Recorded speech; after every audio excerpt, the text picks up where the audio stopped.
দেশের পূর্বাঞ্চলের দুই জেলা ফেনী ও কুমিল্লায় বন্যা পরিস্থিতির আরও অবনতির আশঙ্কা করা হচ্ছে। কানাডার সাসকাচুয়ান বিশ্ববিদ্যালয়ের জলবায়ু বিশ্লেষক মোস্তফা কামাল পলাশ সামাজিক যোগাযোগ মাধ্যমে এক পোস্টে জানান, এই দুটি জেলায় ভয়াবহ বন্যা পরিস্থিতির সম্ভাবনা দেখা দিয়েছে।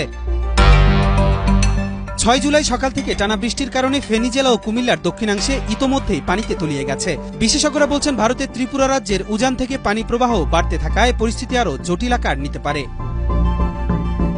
ভারতের আগরতলায় স্থাপিত রাডার তথ্য বিশ্লেষণে দেখা গেছে, ত্রিপুরা সহ বাংলাদেশের চট্টগ্রাম ও বরিশাল বিভাগের ওপর নতুন করে বৃষ্টিপাত শুরু হয়েছে, যা রাতভর চলতে পারে। কালার এক্সপার্ট, জর্জ স্যাপ এবং মাইল্ড অন হ্যান্ডস টেকনোলজি সমৃদ্ধ অরিক্স ক্রিস্টাল ওয়াশ আপনার লন্ড্রি এক্সপার্ট। নোয়াখালী, ফেনী, কুমিল্লা, লক্ষ্মীপুর, চট্টগ্রাম, খাগড়াছড়ি সহ চট্টগ্রাম বিভাগের প্রায় সব জেলায় মাঝারি থেকে ভারী বর্ষণের সম্ভাবনা রয়েছে।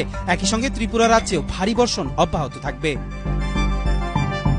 পরবর্তী ২৪ ঘন্টায় এসব এলাকায় ১০০ থেকে ২০০ মিলিমিটার পর্যন্ত অতিবৃষ্টি হতে পারে বলে আশঙ্কা করা হচ্ছে।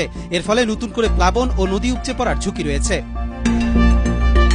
স্থানীয় প্রশাসন ও দুর্যোগ ব্যবস্থাপনা কর্তৃপক্ষকে আগাম প্রস্তুতি গ্রহণের পরামর্শ দিয়েছেন আবহাওয়া বিশেষজ্ঞরা।